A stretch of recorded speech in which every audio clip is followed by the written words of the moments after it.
Imagine sending a message that is physically impossible to intercept, a network where the laws of physics themselves stand guard over your data. That is the promise of quantum communication, and it rests on the no cloning theorem. This rule dictates that a quantum state cannot be copied. If someone attempts to eavesdrop on a transmission, they unavoidably alter the data and leave behind an undeniable fingerprint. China has already deployed a carrier-grade quantum communication network that spans over 12,000 kilometers, connecting 80 cities to satellites overhead. But look closer at how this network actually functions. It relies on what are called trusted notes. Every few dozen kilometers, the quantum state is broken, decrypted into standard classical bits, and then re-encrypted to continuous journey. The physics of the transmission between those notes is secure. However, the relay stations themselves, the points where that decryption happens, are vulnerabilities. If a relay is compromised, the data it holds is exposed. By relying on these stations, we have shifted the point of trust rather than eliminating the need for it. A true end-to-end quantum internet does not exist yet because we have not yet solved the problem of distance. Distance is the primary obstacle.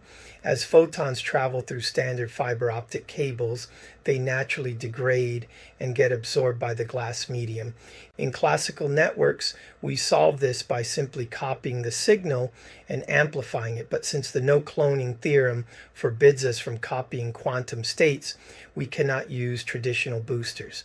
To bridge the gap without copying data, engineers use a process called entanglement swapping, which requires a middleman known as a quantum repeater. First, node A entangles its state with a repeater.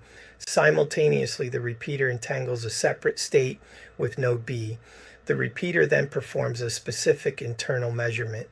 This action transfers the entanglement, linking node A directly to node B, so they share a quantum state without ever having interacted.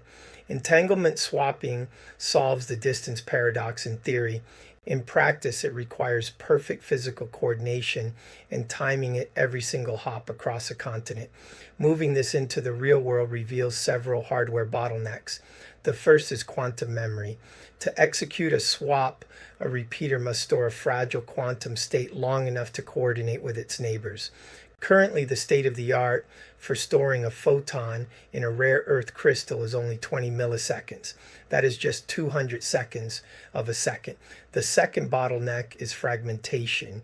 Current lab setups are rigid, point-to-point connections that generally cannot communicate across different vendor hardware. To move toward a dynamic network fabric, engineers are developing components like Cisco's Universal Quantum Switch, signed to manage quantum states across many nodes. Then there is the emulation crisis.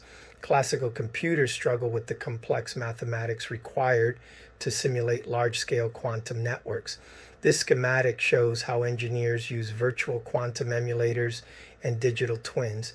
These allow them to test network protocols and math before they commit to laying physical fiber. The physics of quantum networking are established. The challenge now is the engineering required to scale it, perfecting the memory, switches, and emulation needed to leave the laboratory behind. The industry is following a three-stage roadmap. Stage 1, prepare and measure networks, focusing on point-to-point links. The goal for the next decade is Stage 2, entanglement distribution networks, integrating repeaters to distribute entanglement over long distances. The final destination is Stage 3, quantum computing networks, interconnecting fault-tolerant quantum computers globally on demand. This timeline is being accelerated by the harvest, now decrypt later threat. Adversaries are recording encrypted data today, betting that future quantum computers will be powerful enough to crack it. Mastering this technology provides a strategic lead in finance and defense. It offers a level of security for distributed intelligence that classical infrastructure cannot match. For the last century, we built the internet on the ability to perfectly copy information.